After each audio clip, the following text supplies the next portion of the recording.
Good morning. Just it distorted that, wasn't it? Just setting up here. 1 2 1 2. Oh, that's loud. 1 2. I'll go with that for now. Right, how's that sounding? All right. Right, who's here? Enzo. All right. How are you doing?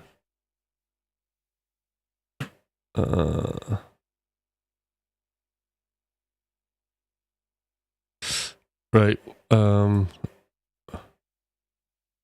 Got me staying up late. Well, it's worth. I'll make it worth your while. Don't worry, Enzo. I'm too old for late nights. Well, that's not true.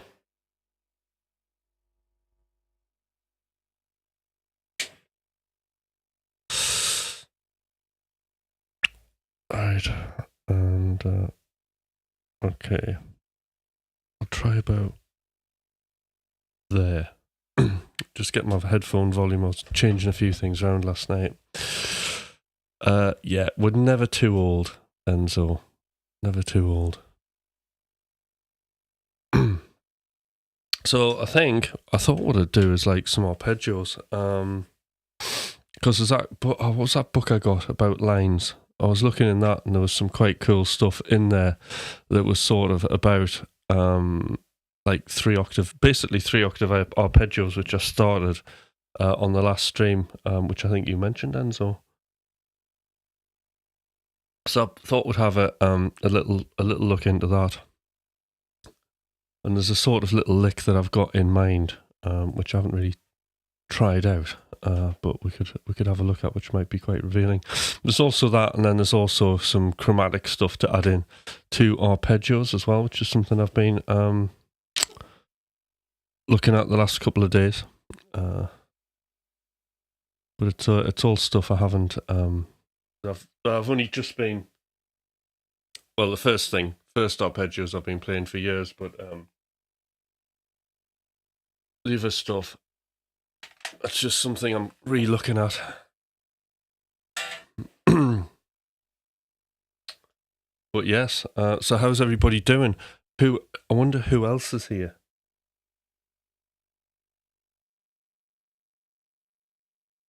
Get this tuned.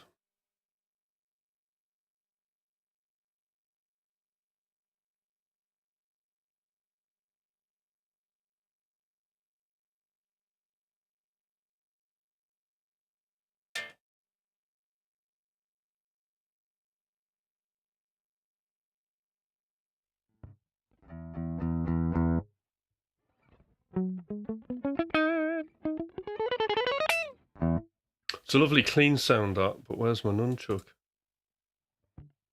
Not here.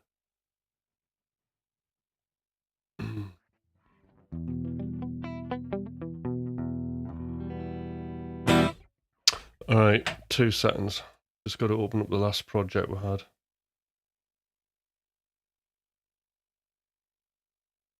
It'll go quiet.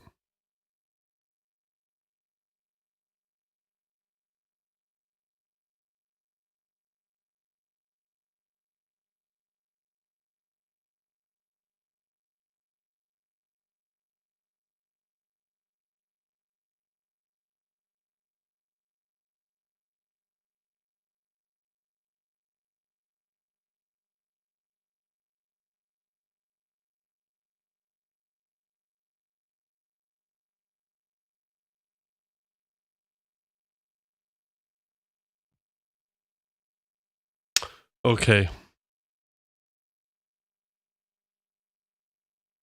Alright, that's a lot better, isn't it?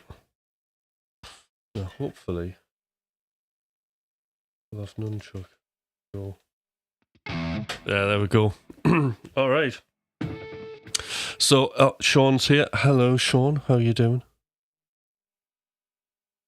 Excellent. I wonder who else is here.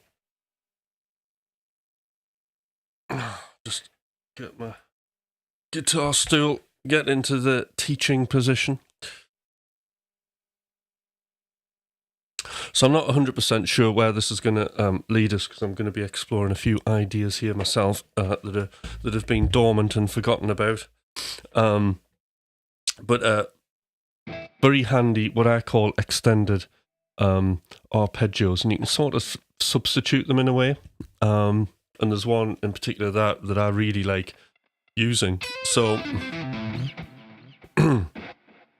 this is the pattern, and I'm sure we all know it because it's so painfully simple. I'm still waking up, by the way. Right. So what it is we'll be in E minor, but this is going to be kind of A Dorian. I think is going to be how I'm going to link all this together. And the arpeggio I've got in mind is C major. Okay, 7. But actually, what we're doing is we're starting the arpeggio from the 7th. Okay, so if we think of the triad from C, we've got C, the 3rd, E, and G, and the major 7. Instead of sticking it up there, we're putting it down here. Okay, so the pattern is now this. We're starting from 7, 1, 3, 5.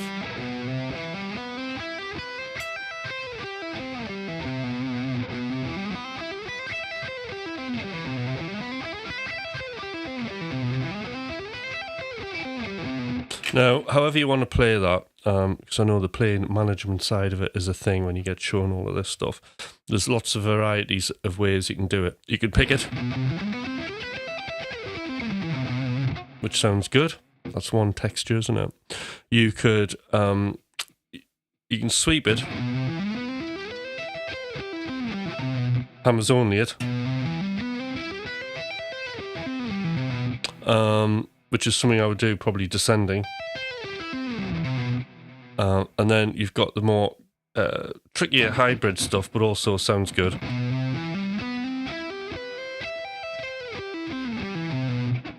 So what I'm doing there is pick, hybrid,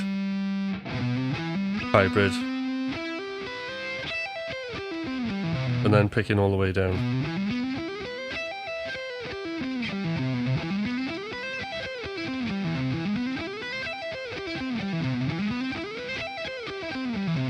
Now, it's good, like, I mean, the reason I choose to do these hybrid things, because it's the closest thing I can get to the hammers only when I'm on an acoustic guitar, so that's why I kind of keep this technique up.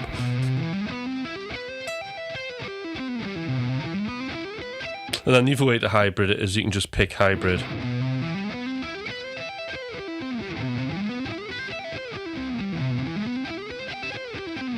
I just think when you're picking 2 and then you're doing the 1 hybrid, that flows a bit better.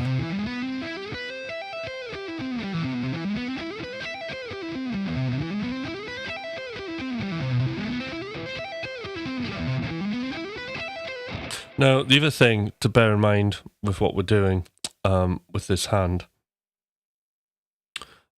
is we're trying to, although I'm a bit clumsy because I've just woken up, we're trying to match the hybrid picking and the picking to sound sort of like the same-ish.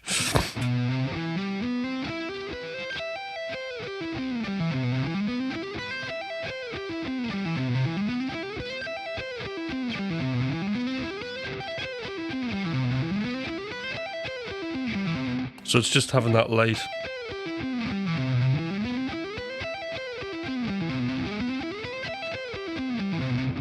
touch we want.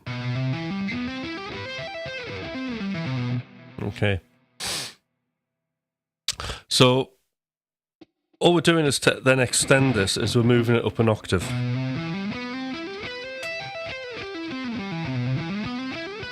So that's 7, 1, 3, 5, 7, 1, 3, 5, 7, 1, 3, 5. Just moves up an octave.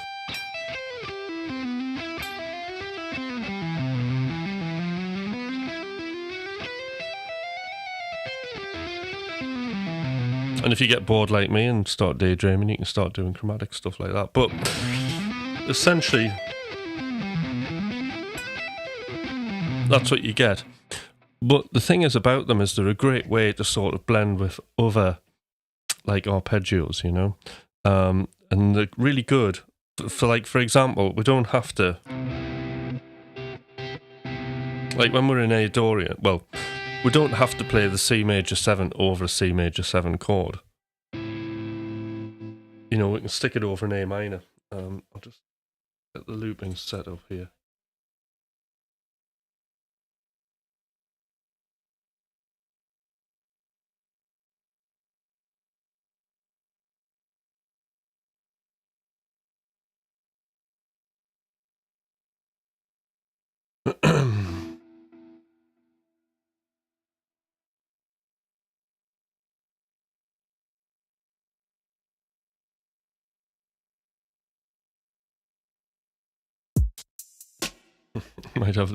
might use the trap beat from last session. Right.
Okay, that'll do. Right.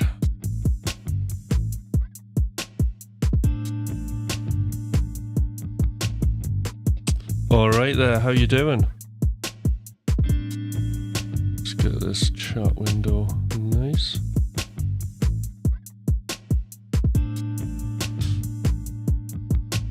Coblio baby, I think that's how you pronounce it. Welcome.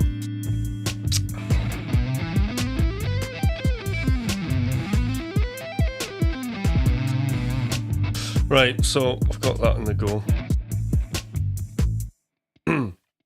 So yeah, like one thing that this like major 7 arpeggio sounds really good on is like an A minor 7, and it gives you that sort of like it gives you like a minor 9 sound, which is really good. We can tie it in with other arpeggios. So let's have a look.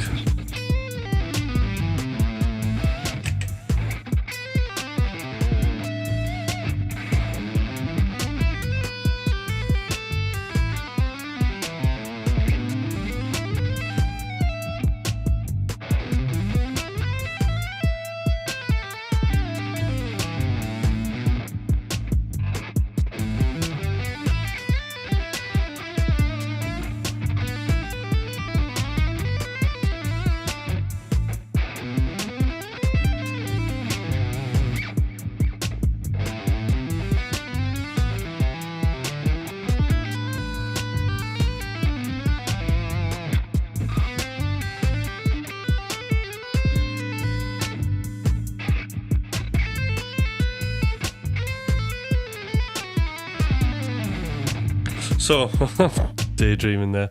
Right.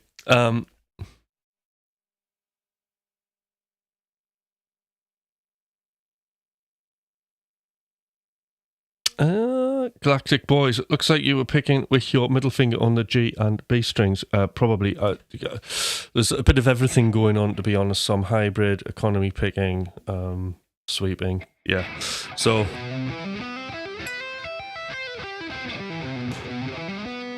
So I'm definitely oh boy, bass. Seriously, right? I'll tell you what it is, right? When I read the chat, right? I should move it down here for now. When I read the chat, it's quite far away from me. and it's on a teleprompter, and it's quite small. So, bass, sorry. I'll have read the E as an O. Never mind. But these mistakes can lead to other funny situations. Making good television. So, if you haven't subscribed, Galactic Bays, do subscribe to the channel. So we're just doing these extended sort of like these arpeggio things where we're just doing a repetitive 4-note pattern every octave, okay? And we're just tying it in with some other things now. So just building up this like other sort of like framework for like arpeggios which we can like use to improvise on. I am, yes, sometimes. It's complicated. It's another whole thing that, but yes, I do. Oh, you've been sub for a few months. So yes, I do. So you can see,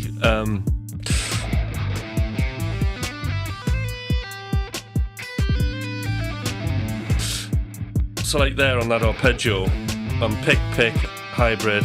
So that's the finger. Pick, hybrid. So the hybrid is happening on the D and the B strings.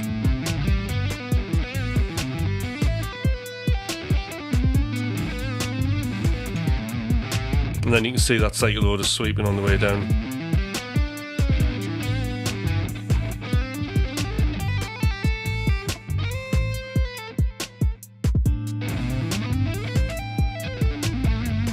But you get a nice, you know, the clarity that you get from it's really good.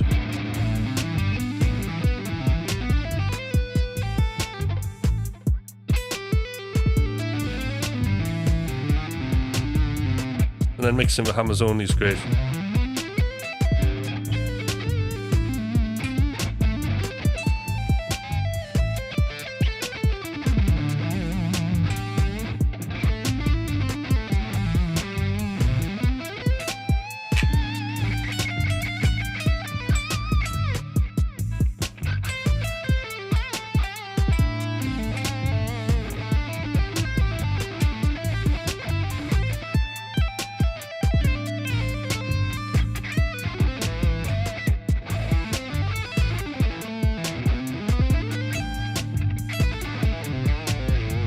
So yeah, we can connect it to like a lot of different things.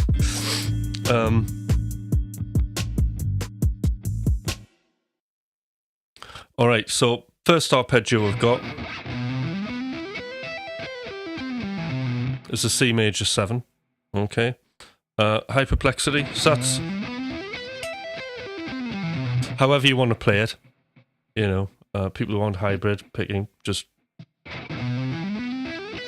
sweep it.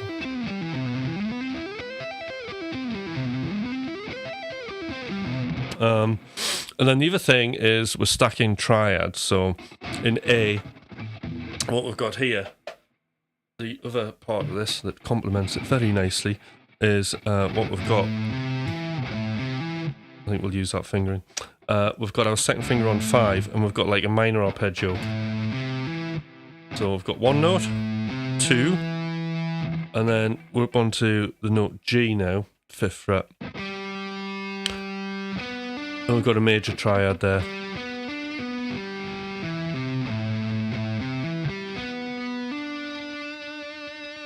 And then we'll finish with an E minor triad.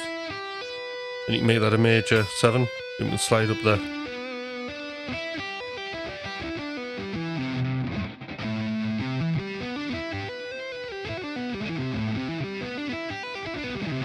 So that's our other little thing we can add to this.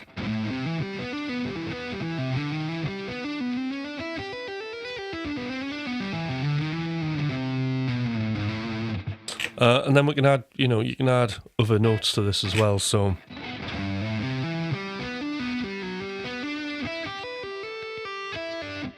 we've got those, we can extend each one of those triads. So in other words, we can have a minor 7 here, making that an E minor 7. We can have a G major 7.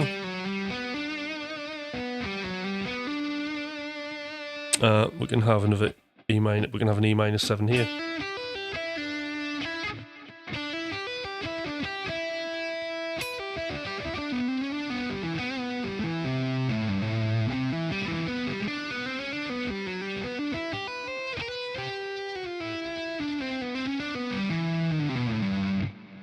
and then we just fill in the gaps around that arpeggio. So we're starting to build quite a nice sort of an interesting rock, dare I say the word, fusion almost thing going on here.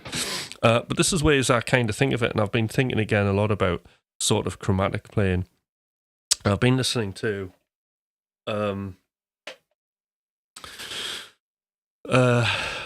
it's really good ear training. Like in the car, I've been listening to Alan Holdsworth live at Yoshi's. So Enzo, I bet you've seen that gig a few times on. It's all on YouTube.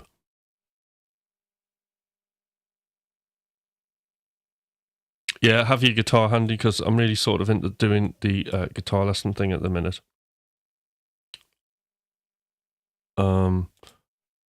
I mean, if I get time, I'll try and summarize what I've been doing at the end of the video so you can go back.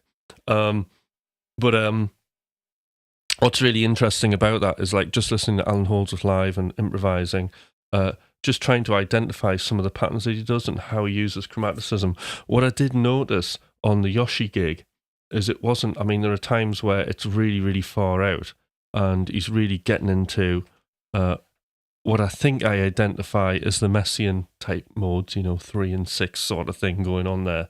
But what I was noticing is a lot of playing that he was doing inside the key and then developing with chromaticism. And I thought that was really interesting. I think the main thing with the Alan Holdsworth thing is like there'll be a lot of emphasis at times on he just gets the outside notes to work, but by making them as equally important as the notes that are in. And that's a real, that's amazing, isn't it? But it's the, live at Yoshi's. I recommend watching that on YouTube because that was really good. So I've been watching that, and then a bit of Brett Garsted and TJ Helmrich MIT performance. So I mentioned that on a live before, and that's really good just watching sort of how they're putting in sort of like a lot of chromatic stuff, because it's fairly, I can identify with it now. You got to play these things, practice them, get the sound into your head, and then you start kind of noticing how other players do it. And then if you listen to them live, it can be very, very revealing and very inspiring. So...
But yeah, it's really cool trying to get that stuff in, especially Alan Holdsworth thing.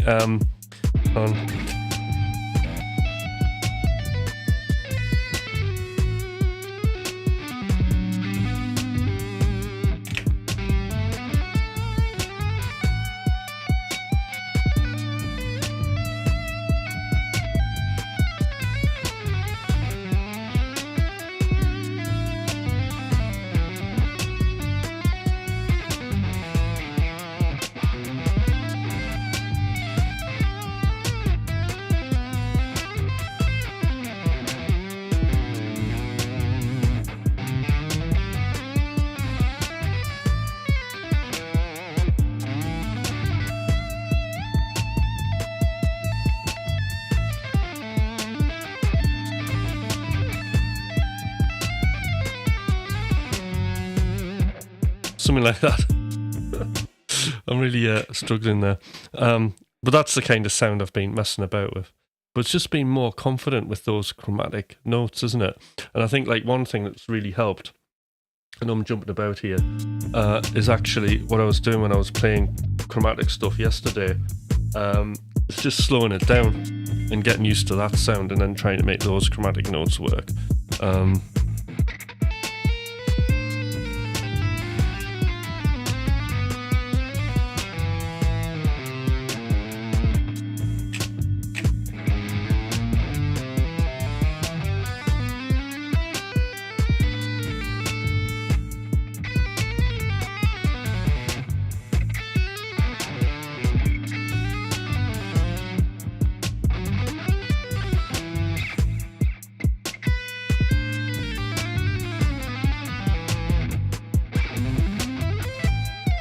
Anyway, back to what we're doing. So as you can see, this like C major 7 arpeggio works great over this static A minor sound, A minor 11 chord, and so does this A minor, G major, E minor stacking arpeggios. Sounds really good. Because we can build that out. Because we've got another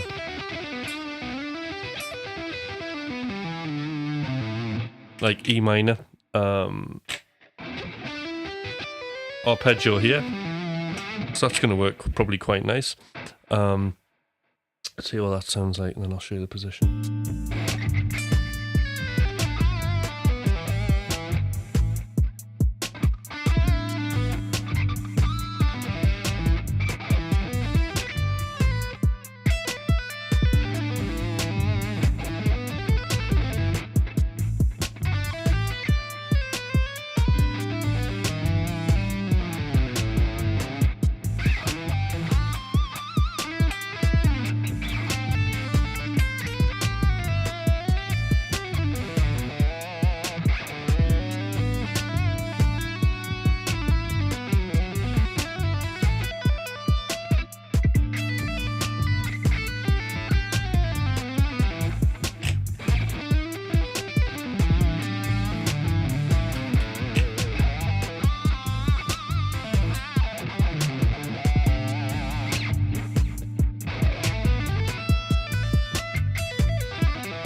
So that's working quite nice.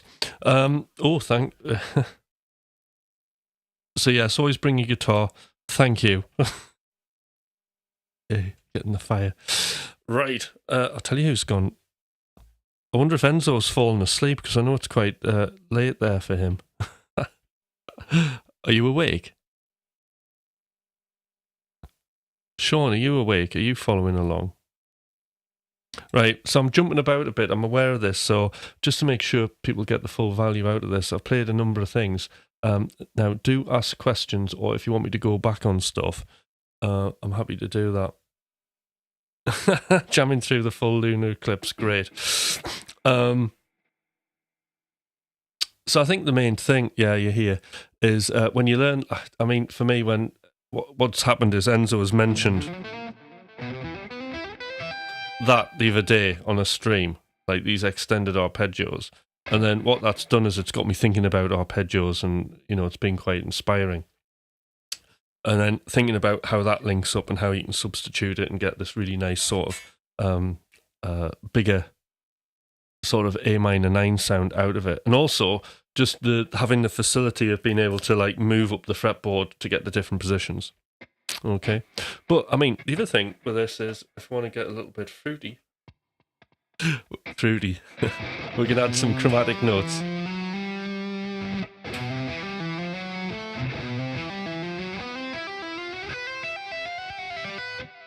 So all I'm doing there is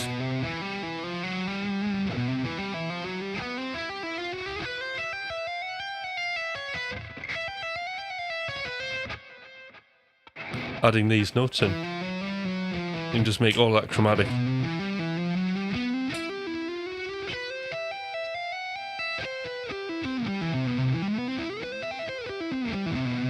Yeah, fruity arpeggios.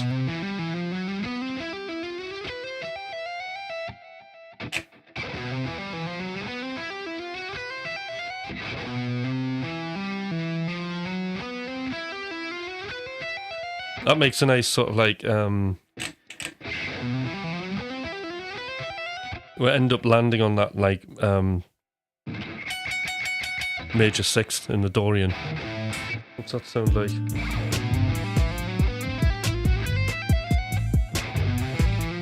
But if you want to, that's like a group of 7 though. If you want to make it a group of 8.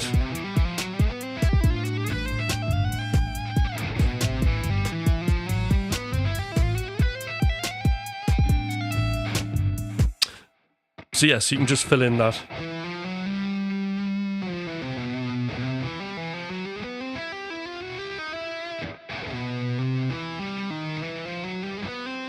And then you could even try adding approach notes in here.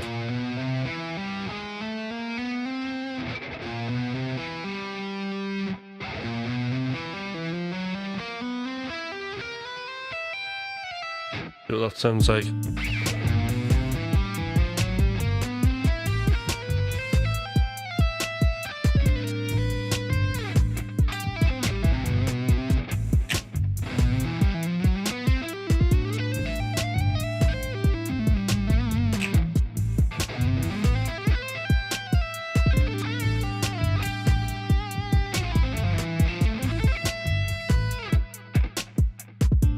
All right.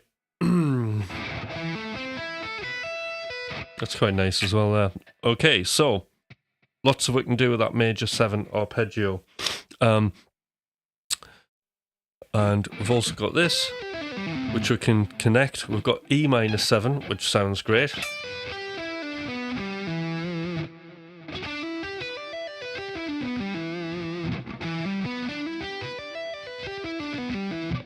All improvising over a static A minor 11 chord.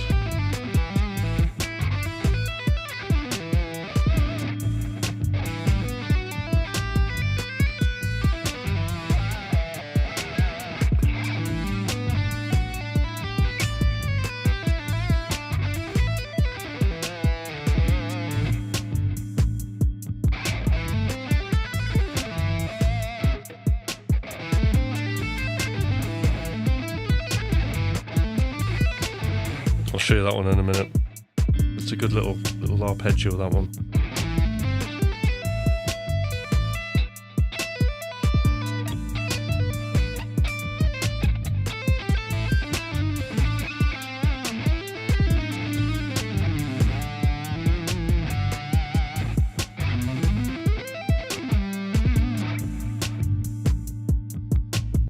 All right, everybody following this chaotic live. So essentially, with these arpeggios, as I'm improvising, I'm just building a little frame up of like little things. I mean, there's another one here, that E minor 7 here.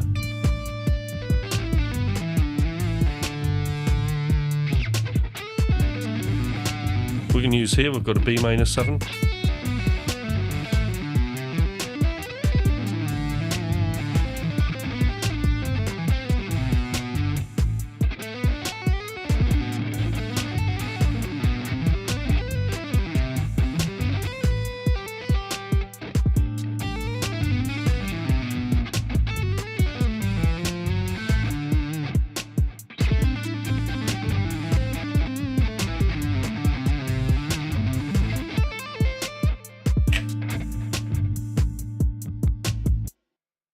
Yep, so B minor 7.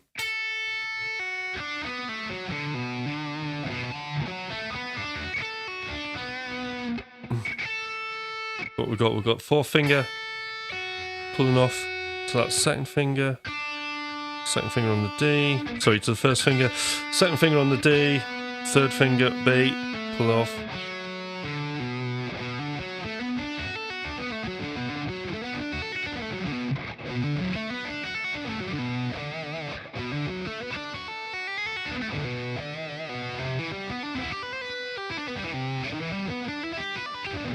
So we're building up all these sort of patterns here. The odd one we can extend, so Like this one doesn't work up to a ninth. I mean, you end up with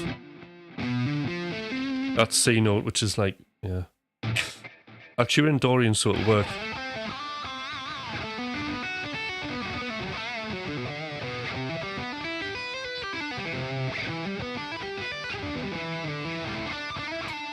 And then you've got your chromatic notes to fill in the gaps, and then you've got your pentatonic, which works out good. So, it's absolutely freezing in here, you know.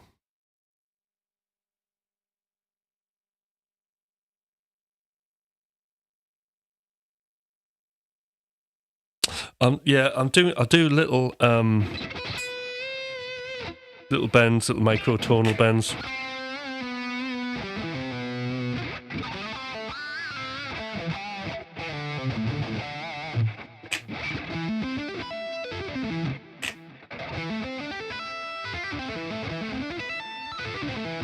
So you've got this little arpeggio. So moving out from what we're doing here,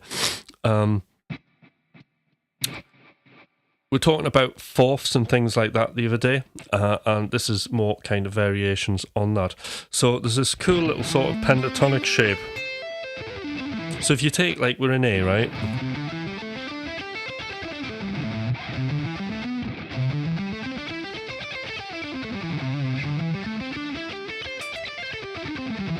And essentially what I'm doing is I'm taking positions 2 and 3.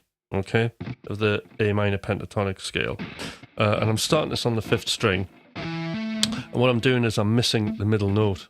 So if you combine the positions,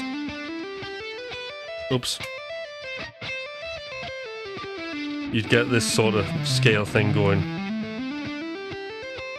where you're sort of repeating notes, but what I'm doing is missing the middle note, okay, and you get this.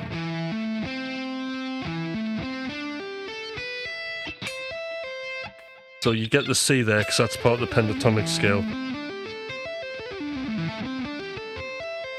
So that's one variation with the C on that 1st string. So I'll just take you through that. So we've got 1st, 4th on the 12th, 3rd on the 10th, 1st on the 7th on the 3rd, 4th on the 12th. It's quite a symmetrical pattern. We've got the 3rd on the 10th on the 2nd. So basically a 2-2-1-2. Hi Fox, how you doing? Good to see you on here. Good, I come from Brazil. Have you ever seen the moon that is red? It's happening right now. No, it's daylight here. Take a picture though. Send me it.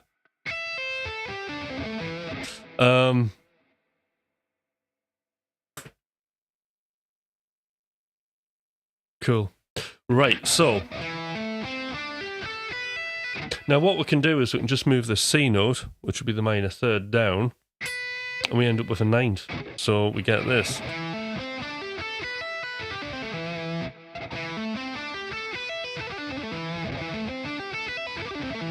And I do like to use this sound when I get bored of all the sort of those sort of arpeggios, because it can get a bit predictable.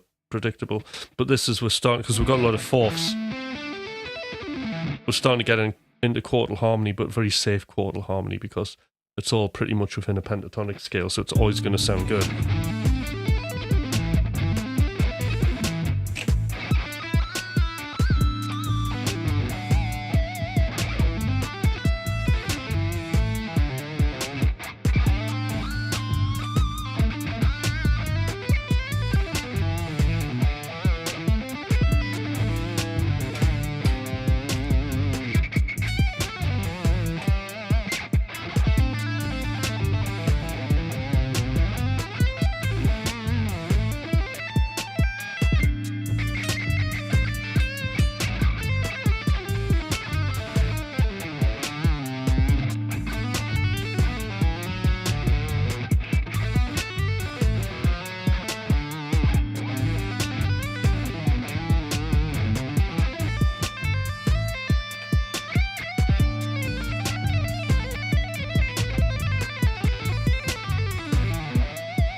I'm starting to practice and do my own noodling here.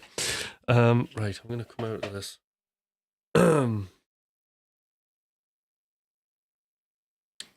So a few ideas. Great breakdown of everything, Tim. Very awesome of you.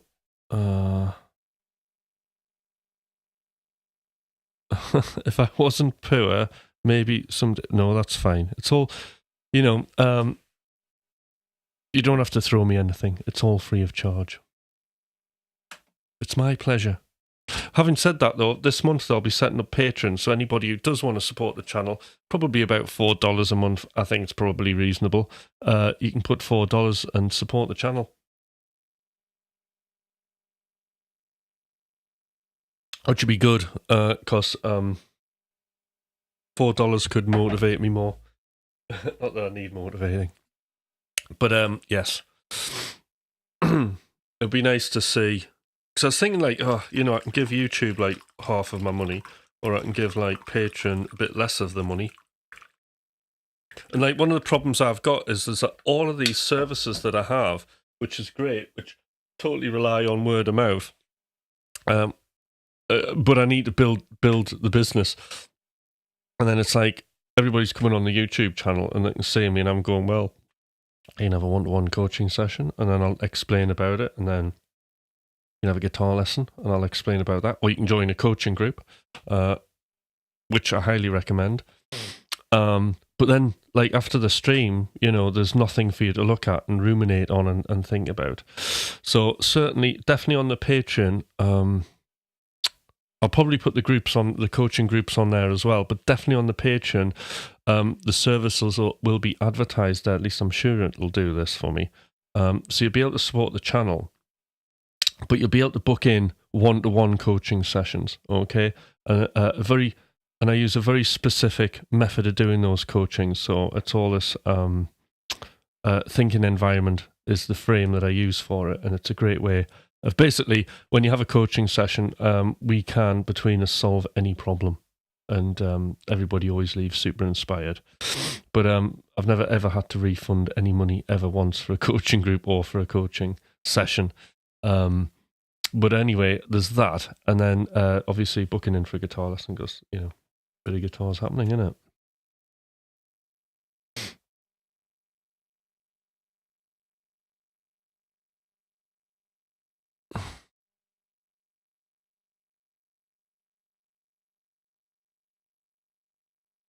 Yeah, thank you.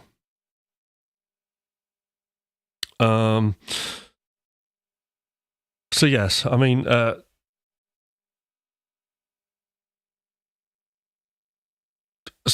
like all of this stuff, like for me, teaching you things, showing you things, telling you about things, is one thing.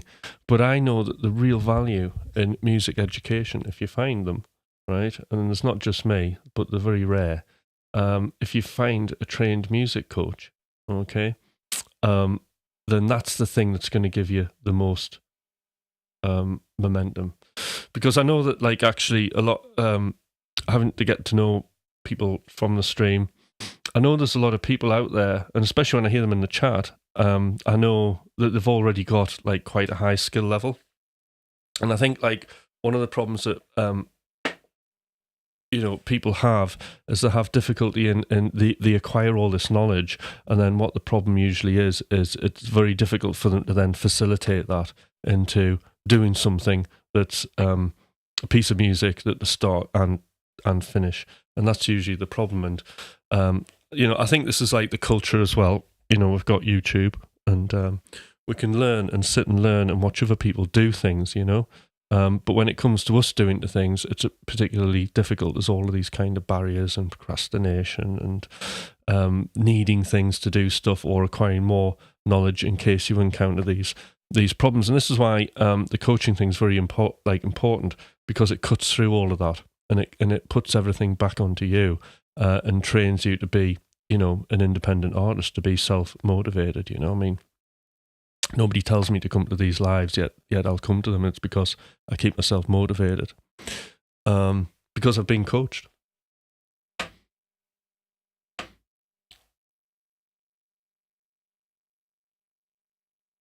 Oh yeah, thumbs up, subscribe. They say that Americans wear bright coloured clothes.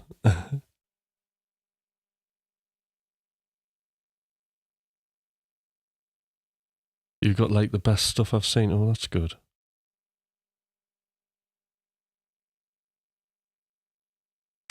Right, okay. Would love to hear more content on how you address or recording parts. Chops are great, but your approach is so interesting to me. Yeah, so that's really interesting because the approach to get this time round playing guitar, my whole approach comes from coaching. Okay, it comes from a coaching thing. But where my kind of initial success came from being somebody who was coached was actually doing electronic music. I mean, I was a dance producer. I wasn't shredding, you know. I was banging tunes out, and which was great because I'd kind of fallen out with guitar. Really, love with it. I didn't see any sort of role for it, purpose till like the McRocklin Hutch thing started happening. Then I realized it was cool, which was good because it just, that whole guitar thing came at just the right time because I was really getting sick of not electronic music, but with the whole dance scene, how everybody was moving into tech house, and that was just becoming stagnated, and it was just, I was getting really, really bored, and it was getting very formula driven, and then the stuff I was wanting to do was so weird, nobody was signing it. So that's where I ended up. And then it was like time, like if I'm not getting signed to half decent labels because I'm too weird, then I need to be doing something else. And that's when McRocklin Hutch came along because, I mean, at that point, the automatic music making machine was in development. So it was a good project to kind of test that out. But then also because I was sort of doing the weird tech house thing, I was really wanting something with a melody, and I couldn't find a genre with a melody that I really liked till it was suggested to have a listen to synthwave. And that really gave me the excuse to go back to all the kind of music I loved as a child, especially like things like I'm a massive fan of like the John Carpenter films and the music he did, Assault on Precinct 13 and things like that. And it was just good to bring some of those sort of like influences into what we're doing.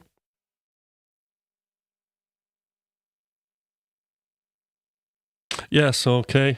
There we go. Yes, I was experimenting with this, and it is very much that. And it's really dodgy as well. So, even though, like the Freakstar thing ended up not a major disaster, but Spotify ended up pulling down like the single that we put up. So there's this track called Bulletproof that was wrote back in 1998 that would put up, and basically somebody, right? I mean, we used really reputable playlisters, but somewhere had put somebody or something had put it on a playlist that wasn't official. There was something wrong with it, and Spotify found that out, and then told DistroKid that we had to pull our track down, we had to take it down, we had to take it off Spotify, and I can't get it back up. And then I've got this promotion campaign, so like, it's on other platforms, but not on Spotify, and Spotify is like the main one, isn't it? So it's just really like, oh, there's Danny. Hi, Danny, how you doing?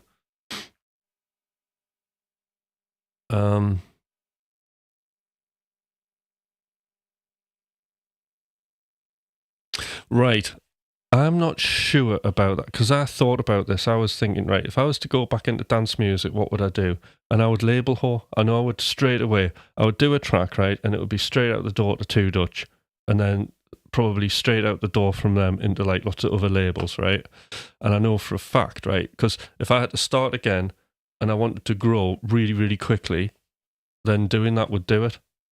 So I would just do a track, aim it for a label. The label would sign it. Then it would go out to all that. You see, it's easier in dance music because they sign it, and then it goes out to all these DJs, and it gets played. People Shazam it, and then you get followers that way on your Spotify, and you grow quite quickly. Yeah.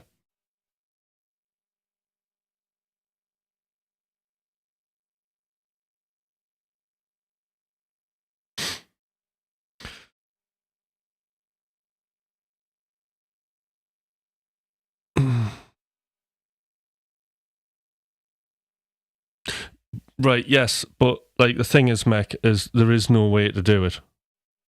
You have to get playlisting for people then to find out, especially if you're doing like something very commercial. The only other thing that has worked is if you do something like McRocklin Hutch, where basically you are like kind of pretty much the only people who do what you do in your field, you know, and also we're in a very small pond as well, so that works, you know. But when you start getting into the big wide world of commercial music, I think it's just like a totally different ball game. And obviously we have a certain following, so when we release something, we're guaranteed a lot of listens on that, and we also have been on some big playlists, so chances are we'll get playlisted.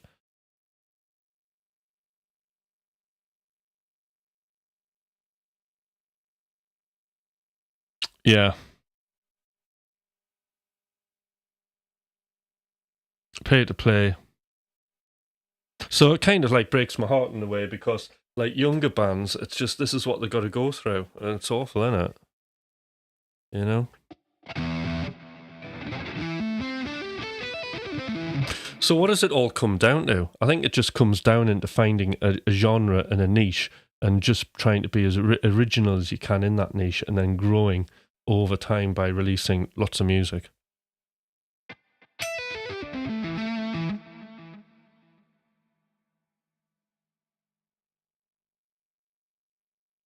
Right, there we go.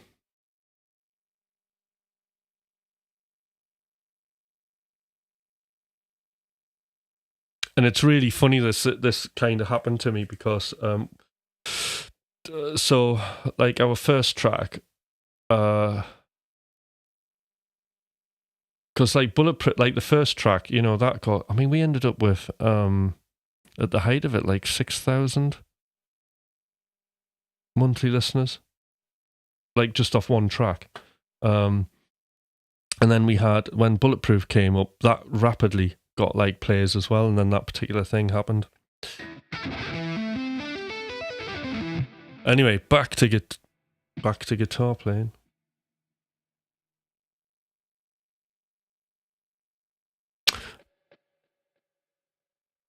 Yeah, and then it just like came down, the numbers to nothing now. It's like 6.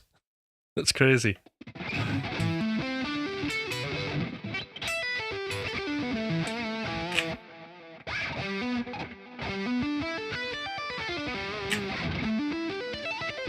But me and Thomas have been talking about, it's been getting mentioned, we're talking about a third album.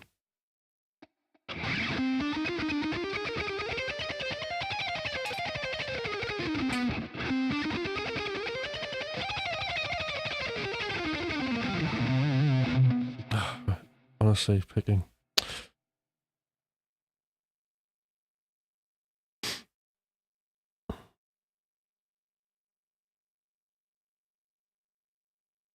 All right, I'm messing with Guitar Pro 8 trial as of yesterday. I'd like to get to where I can input guitar MIDI along the charts. That was, oh yeah, we're talking about that. I've got to get that MIDI thing.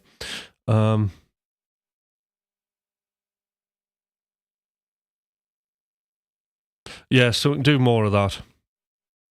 Definitely.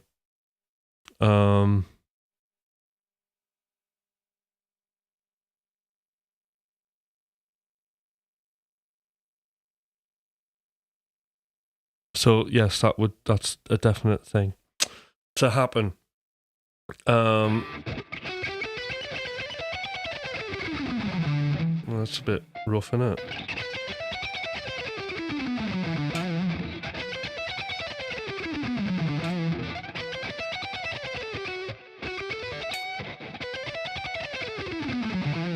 Right, any questions with what we're doing? Arpeggios, chromatic notes. So we started, because this is like mixing everything together, isn't it? So where I left off was this weird...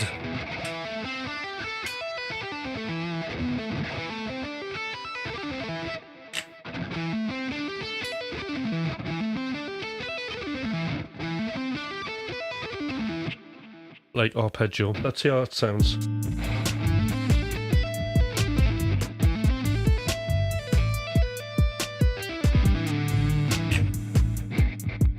So it goes nicely into that E minor 7.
Right, I'm playing for the eclipse here. I hope somebody will have to put a picture up on Discord of this eclipse. Take a picture of it, put it on the Discord, and then I'll use it for inspiration for a track when we do like a studio session.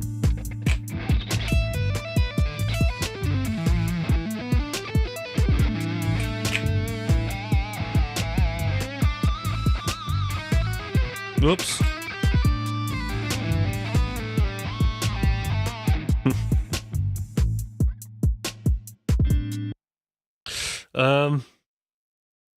So,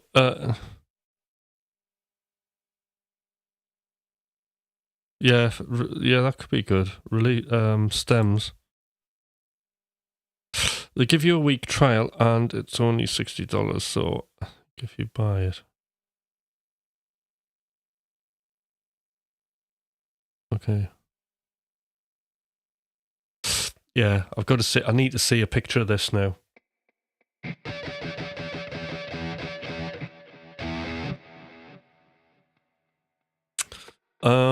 Right. So let's have a look at other things.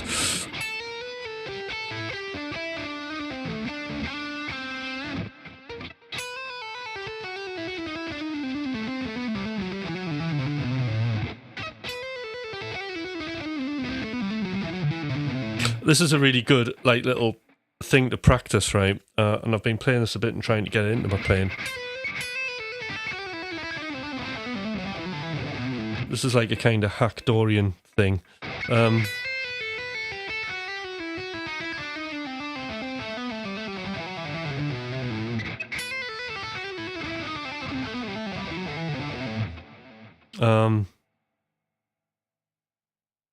Cool. I hope you took a picture though, Galactic.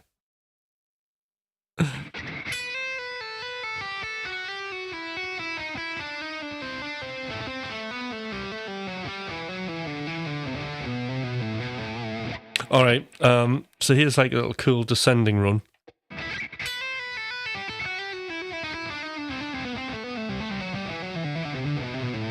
I've probably showed you this one before, but it's really good to practice the dynamics between hybrid picking, and hammers from nowhere. This is why this is really good. So I highly recommend it. And it's just as simple.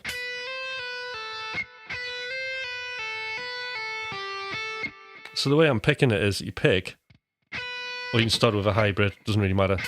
Pick, hammer from nowhere, but then you've got a hybrid. So, third finger. So we've got 3, 4, 3, 1, hammer from nowhere, hybrid. And then it starts again on the next string.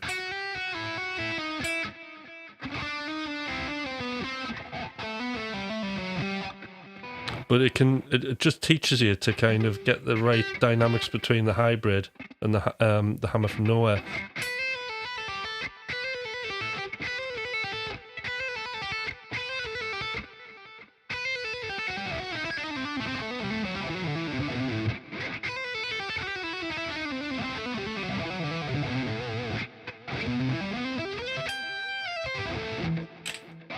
Get that going on here.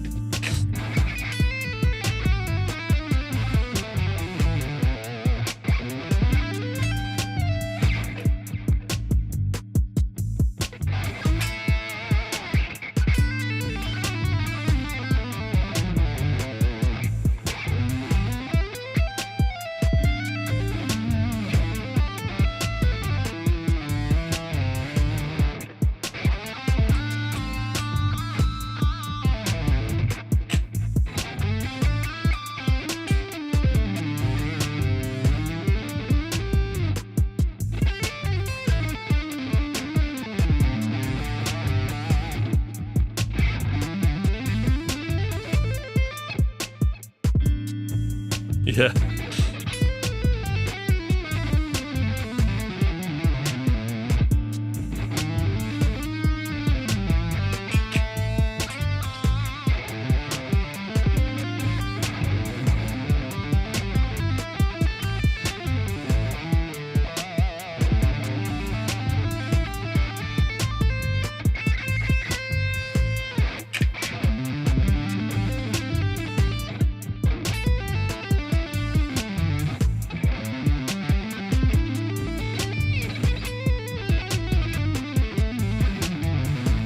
All right. So I wonder if anybody's got a picture of the eclipse. I really want to see it.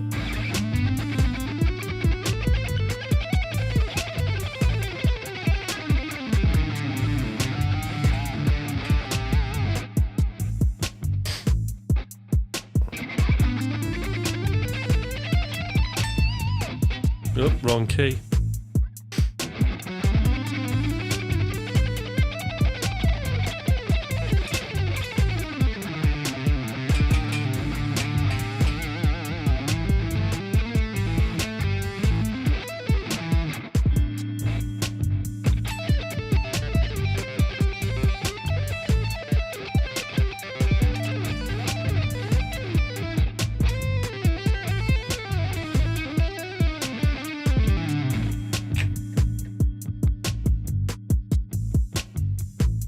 Alright, just Enzo, a vague idea will do.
Oh.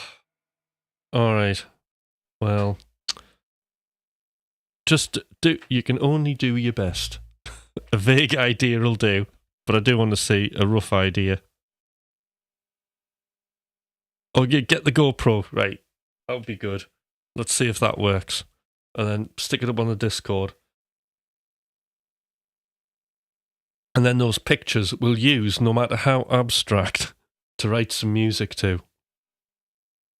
That's what we'll do. Oh, I'll tell you what. Here's another thing. Can someone record the sound on their phone of wherever they are outside, so we can have a little bit of the ambience? Because I'll stick that in the track as well.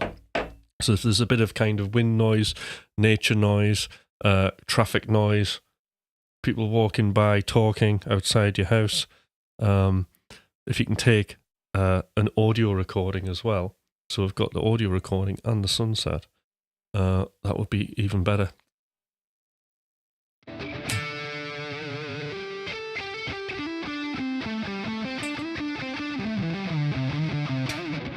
And then this could be like a track, potentially, that'll end up on the third album for McRocklin Hutch.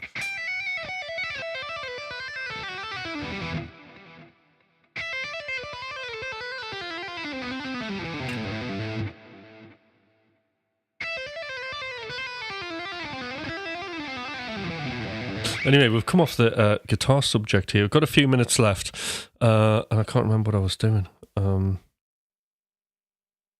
Arpeggios, wasn't it? All right, let's connect a few other ideas. So another go-to shape for me is this. I love this one.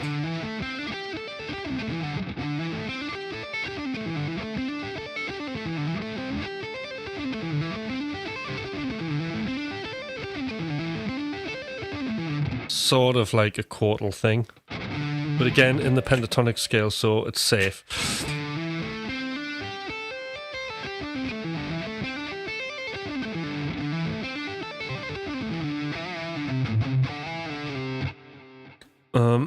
So here we go.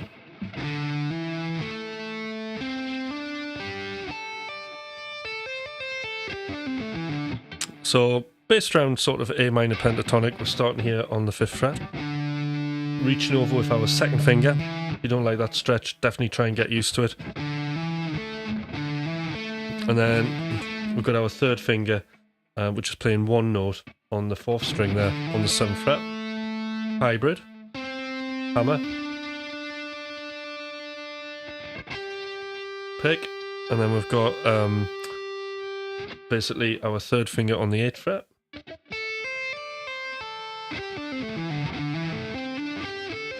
And then the last string's a hybrid, so we've just got that pattern, which is part of the pentatonic scale.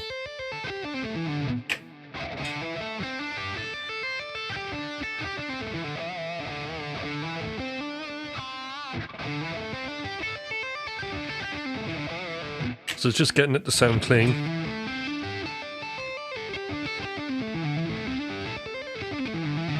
Oops.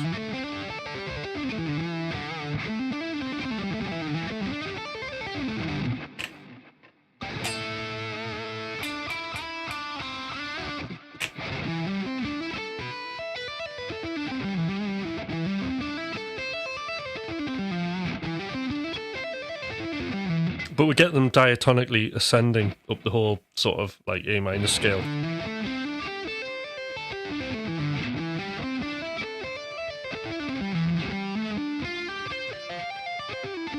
That's quite a hard one.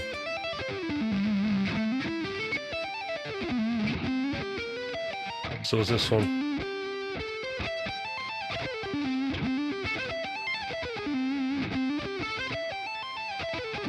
Yeah, you got to fit all your fingers on the frets, you see.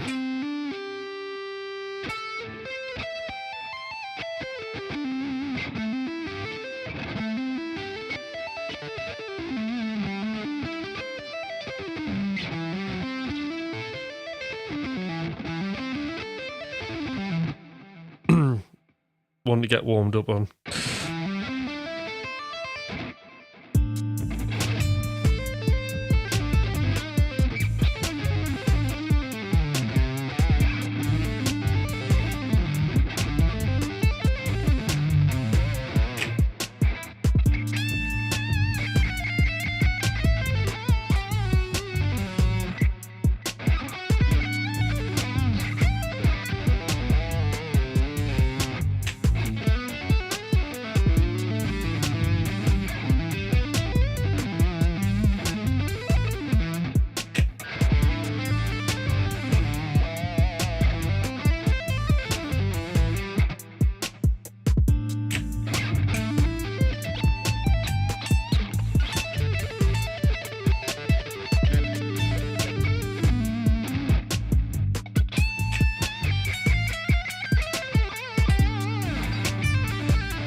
Thank you, Jimmy.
Sorry, cough. Beg your pardon. Right. So, coffee time, I think.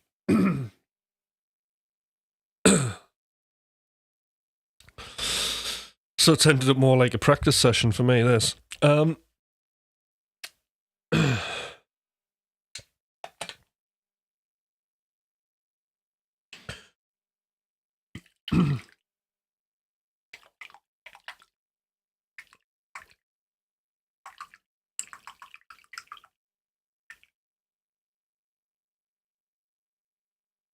So it's amazing how you can teach one thing and then it leads off into all these other ideas. So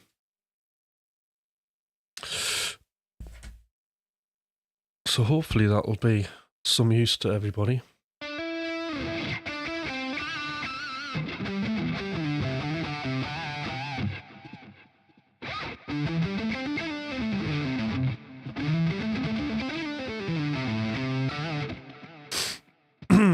So anyway, out of interest, what's everybody else working on their guitar?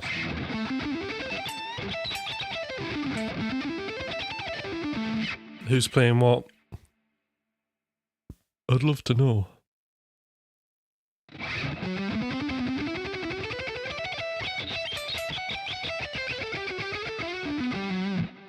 I like sneaking the third finger in at the same fret rather than bar. Yeah. So a lot of circumstances I do that, and that's something I'm working on quite a bit. So like things like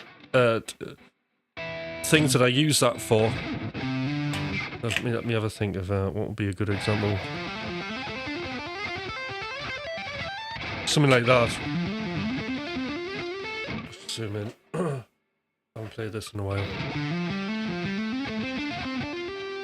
That's it, isn't it?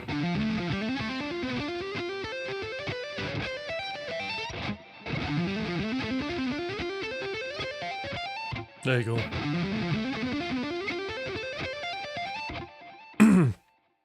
So sometimes I'll do that to avoid barring, and you get like every note popping out and it's super clean.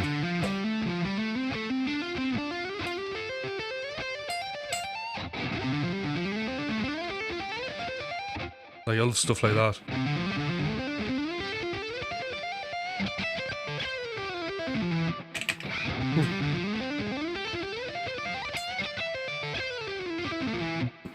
So that's like a good one.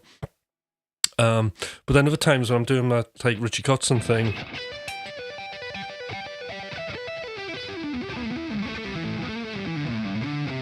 it's happened so rapidly.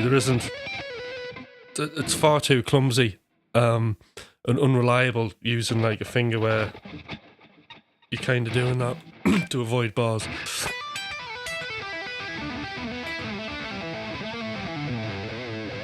So I think it's good to do both.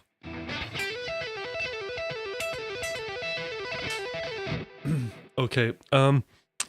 So 5 minutes. I'm gonna have to head off for my park walk. So we're gonna be starting that early. But anyway, whilst I'm talking about the bars.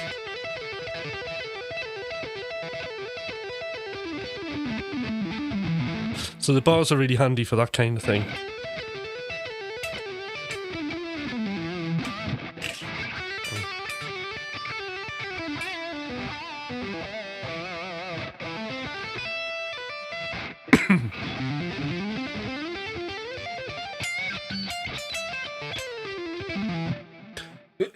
In fact, we could use an E minor pentatonic substitution for this over A.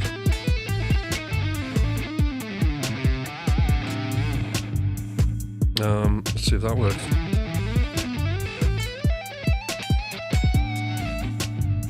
Sounds very fusion when you do that. Whoops.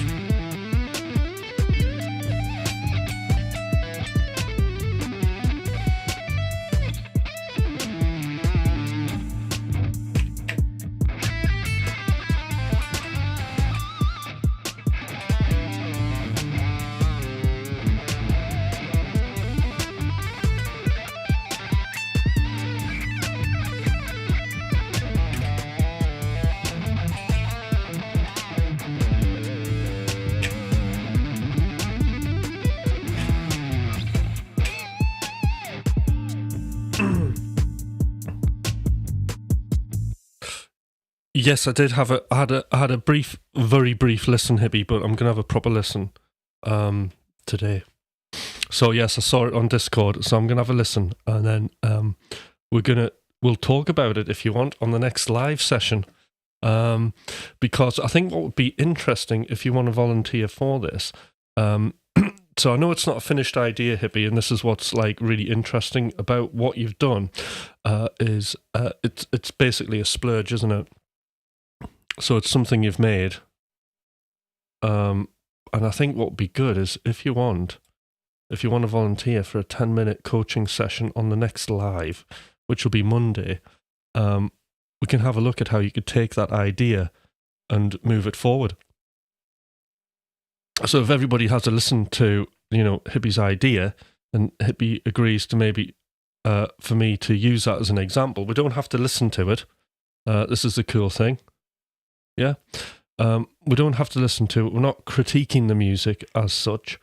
The only person who'll be kind of giving feedback, it'll be Hippie on his own work. All right. So it'll be an interesting one because this approach won't be what anybody is expecting. Okay. And certainly EQs, limiters, reverbs, mentioning specific production techniques that are to do with anything that's a concrete binary decision, but that sounds interesting, doesn't it? Won't be a factor in this. So I don't want to say too much. I think we'll do it Monday, Enzo. And we'll see if it works. Okay?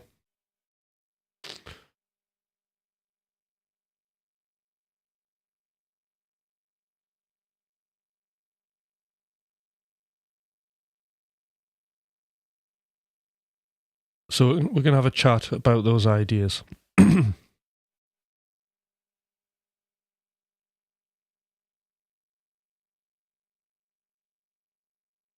Yeah, well, we can always hope. All right, cool. So I'm going to have to head off for my walk now because, like, the missus has just been in and she was standing right there looking at me going, like, where's my walk? All right, so I'm going to have to go now. All right, I'll see everybody, and next stream will be Monday. All right, bye.